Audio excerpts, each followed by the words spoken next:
मरने वाले का कैपिटल अकाउंट मांगते हैं या उसका एग्जीक्यूटर्स अकाउंट मांगते हैं। जो आदमी मर गया, चला गया, अब उसको तो हम कुछ दे नहीं सकते, जो भी देंगे तो उसके लीगल रिप्रेजेंटेटिव को, उसके वाली वारिस को देंगे। वो कौन कहलाता है? एग्जीक्यूटर या फिर लीगल रिप्रेजेंटेटिव।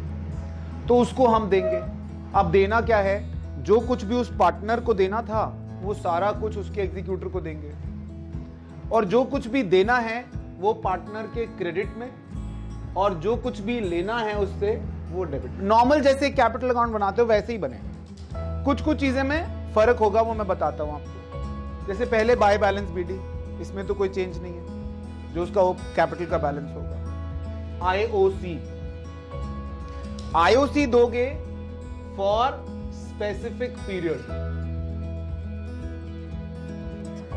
कितने पीरियड के लिए दोगे?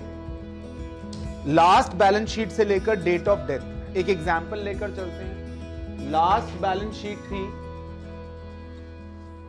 31/3/2019 और हमारा डेट ऑफ डेथ डीओडी है 1/5/19। तो 2 महीने का बीच का पीरियड हो गया। लास्ट बैलेंस शीट से लेकर डेट ऑफ डेथ तक कितना टाइम हो गया? 2 महीने। लास्ट बैलेंस शीट तक तो सब कुछ इसको मिला होगा, इसको आईओसी भी मिला होगा, सैलरी भी मिली होगी, कमीशन, प्रॉफिट सब कुछ मिला होगा। अब जो कुछ भी देना है उसको 2 महीने का देना है, ठीक है? अप्रैल और मई इसको 31 मई का देना। अप्रैल में 2 महीने का हम इसको सब कुछ देंगे। तो यहां आईओसी कितने महीने का देंगे हम? 2 महीने। ये 2 महीने, ठीक है? ये दोनों टाइम स्पेसिफिक नहीं है। ये टाइम स्पेसिफिक नहीं है। क्यों? ये P&L अकाउंट क्रेडिट बैलेंस यानी पुराना एक्यूमुलेटेड प्रॉफिट, पुराना प्रॉफिट है। पुराने प्रॉफिट पे तो इसका हक पूरा है, इस पे तो 2 महीने का कोई मतलब नहीं। 2 महीने का प्रॉफिट किसका हक, कौन सा वाला है? जो इस महीने, इस साल का प्रॉफिट होगा उसमें से 2 महीने का सिर्फ उसको मिलना चाहिए। पुराने प्रॉफिट में से तो पूरा मिलना चाहिए। इसमें टाइम का नहीं करेंगे, इसमें 2/12 करके नहीं करेंगे, इसमें भी 2/12 नहीं करेंगे। रीवैल्यूएशन के प्रॉफिट में भी नॉट टाइम स्पेसिफिक, ये भी टाइम स्पेसिफिक नहीं है, क्योंकि ये तो एसेट्स लायबिलिटीज को रीवैल्यू किया है, तो हमें पता चला कि यार इतना देना, इतना प्रॉफिट है, इतना लॉस आता है। ये टाइम स्पेसिफिक है, ये टाइम स्पेसिफिक है। और इसके लिए आपके पास 2 वेरिएंट है, वेरिएंट 1, वेरिएंट 2। वेरिएंट 1 है टर्नओवर बेसिस। वेरिएंट 1 है टर्नओवर बेसिस के टर्नओवर जो था उसके बेसिस पे प्रॉफिट निकालो और इसको दो। ये क्या होगा? इसमें क्वेश्चन में क्या होगा? इसमें क्वेश्चन कहेगा साहब पिछले साल का प्रॉफिट दिया हुआ है, प्रॉफिट ऑफ लास्ट ईयर, आप किससे डिवाइड करोगे? Sales of last year. एक परसेंटेज निकल कर आ जाएगी। अगर आप profit of last year divide by sale of last year करोगे, जैसे उदाहरण के तौर पर पिछले साल 1 लाख की सेल थी और 10,000 का प्रॉफिट था, तो 10% आ गया, है ना? 1 लाख की सेल पर अगर 10,000 का प्रॉफिट है तो 10% आ गया, multiplied by sale of specific period. Specific period से हमारा मतलब है 2 महीने। 2 महीने जो हमने ये निकाले हैं, ये 2 महीने आप उसकी सेल दी होगी क्वेश्चन में कि अप टू 31 मई इस साल इतनी सेल है।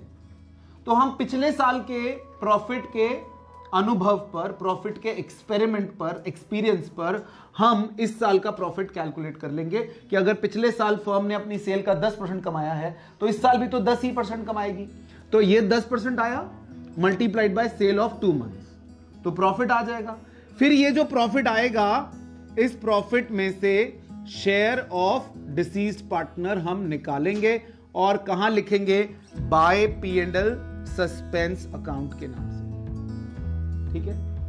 दूसरा वेरिएंट, वेरिएंट 2 है टाइम बेसिस।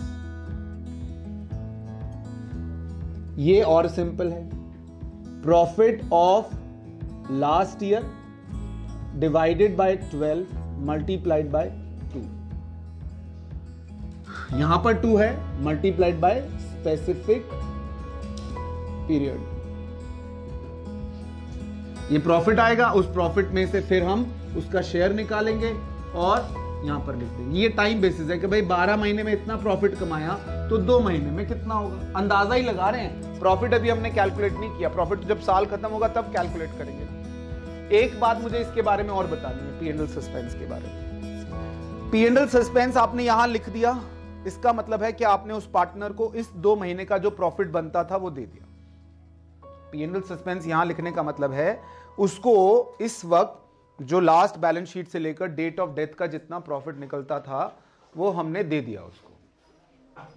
मगर सवाल खड़ा होता है कि इस साल तो अभी हमने प्रॉफिट निकाला ही नहीं, कैलकुलेट ही नहीं किया, और इस साल का प्रॉफिट तो हमें पता भी नहीं है, और फिर भी हमने उसको प्रॉफिट दे दिया है। हमें प्रॉफिट मालूम ही नहीं है और हमने उसको प्रॉफिट दे दिया है। प्रॉफिट मालूम ना हो और हमने प्रॉफिट दे दिया हो तो प्रॉफिट कहां से दिया है? जीरो प्रॉफिट में से। बेटा ये वाला प्रॉफिट हमने कहां से दिया है? जीरो प्रॉफिट से। आपके पास इस साल का प्रॉफिट था, इस साल का प्रॉफिट तो 31 मार्च 2020 पे कैलकुलेट होगा, साल खत्म होगा तो आपने जीरो बैलेंस में से कुछ प्रॉफिट दे दिया है, तो यानी आप नेगेटिव में आ गए हो, हाँ या नहीं? आपने इसको प्रॉफिट देना था क्योंकि अब इसकी डेथ हो गई, इसको तो 2 महीने का दे के खत्म करो ना। इसको हम ये नहीं कह सकते इसके लीगल रिप्रेजेंटेटिव को भैया साल खत्म होगा तो आना। हमने अंदाजा निकाला और इस साल का प्रॉफिट निकाल दिया 2 महीने का, और 2 महीने का प्रॉफिट इसको दे दिया। अब प्रॉफिट हमारे पास जीरो था और जीरो में से हमने इसको प्रॉफिट दे दिया, तो ये हमारे पास प्रॉफिट चला गया नेगेटिव बैलेंस में। तो ये वाला जो P&L सस्पेंस है यहां दिखाने के अलावा हम बैलेंस शीट में एसेट साइड पर दिखाएंगे। जितना भी प्रॉफिट हम इसको देंगे वो यहां तो आएगा इसके कैपिटल अकाउंट में, और कहां जाएगा इसके बाद? एसेट साइड में जाएगा, because it is a kind of debit balance of the profit. Is that okay? अब डेबिट साइड में कौन कौन सी चीजें आएंगी मरने वाले के कैपिटल अकाउंट में? ड्रॉइंग्स, जो कुछ भी हमने पार्टनर से लेना है बेसिकली वो सब डेबिट में आएगा। ड्रॉइंग्स आएंगी, आईओडी आएगा, ये टाइम स्पेसिफिक होगा, यानी अगर ये वाला एग्जांपल है तो 2 महीने का आईओडी निकलेगा। P&L डेबिट ये नॉट टाइम स्पेसिफिक। ये P&L डेबिट का बैलेंस है। पुराने अगर लॉसेस हैं आपके पास, जिस तरह से आपने पुराने प्रॉफिट बांटे हैं बेटा, अगर पुराने एक्यूमुलेटेड लॉसेस हैं तो वो भी तो पार्टनर के हिस्से आएंगे ना, तो वो डेबिट में आएंगे। P&L सस्पेंस, अगर इस साल का 2 महीने का प्रॉफिट निकलता तो आपने यहां डाला, और अगर लॉस निकलता है तो वो डेबिट में आएगा। नॉर्मली आता नहीं है, डेथ के केस में मैंने नहीं देखा है, लेकिन अगर आएगा तो पार्टनर के कैपिटल अकाउंट में डेबिट होगा। जैसे फर्म ने पिछले साल लॉस सफर किया है और हमें लग रहा है इस साल भी लॉस ही सफर करेगी, वो लॉस निकालेंगे और वो लॉस यहां डेबिट में कर देंगे, और फिर यहां जाने के बाद ये कहां जाएगा? Liability side. जैसे ये एसेट साइड में जाता था तो ये कहां जाएगा? यहां पर रीवैल्यूएशन का लॉस। ठीक, अब इसको बंद कैसे करेंगे? एक इंपॉर्टेंट बात है कि डेथ के केस में पार्टनर का कैपिटल अकाउंट कैसे बंद करेंगे।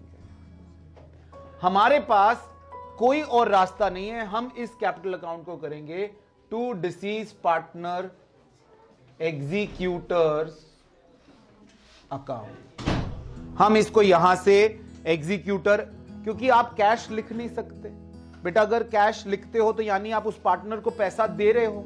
पार्टनर को पैसा कहां दे सकते हो आप? उसको पैसा देने के लिए आपको वहां जाना पड़ेगा जहां वो गया है, वो आप नहीं चाहोगे। एम आई राइट? तो आप कैश नहीं लिखोगे, आप डिसीज पार्टनर्स लोन अकाउंट नहीं लिखोगे। एक आदमी जो मर चुका है उसके साथ क्या लोन आपका चलेगा बताओ? कब तक उसको लोन दोगे? वो तो गया, तो लोन भी नहीं आएगा, कैश भी नहीं आएगा। तो यहां से सीधा कहां जाएगा? Partners executor account. फिर आप पार्टनर का एग्जीक्यूटर अकाउंट बनाओगे, डिसीज पार्टनर एग्जीक्यूटर अकाउंट, यहां पर डिसीज पार्टनर कैपिटल अकाउंट।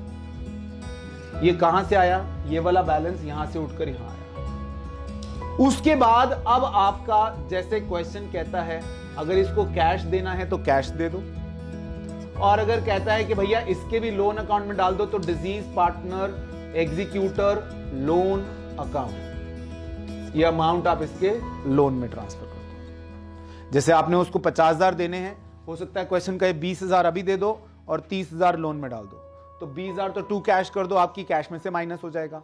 और 30,000 रुपए जो लोन आएगा ये अल्टीमेटली कहां जाएगा? Liability side. Is that okay? आपको समझ में आ गया डेथ में होना क्या है? मेजरली एक कैपिटल अकाउंट बनना है, उसमें जो कुछ पार्टनर को देना है क्रेडिट, जो कुछ लेना है डेबिट। कुछ चीजें इसमें टाइम स्पेसिफिक होंगी, कुछ चीजें टाइम स्पेसिफिक नहीं होंगी, उसी का आपको खास तौर पे ध्यान रखना है बस। Is that okay?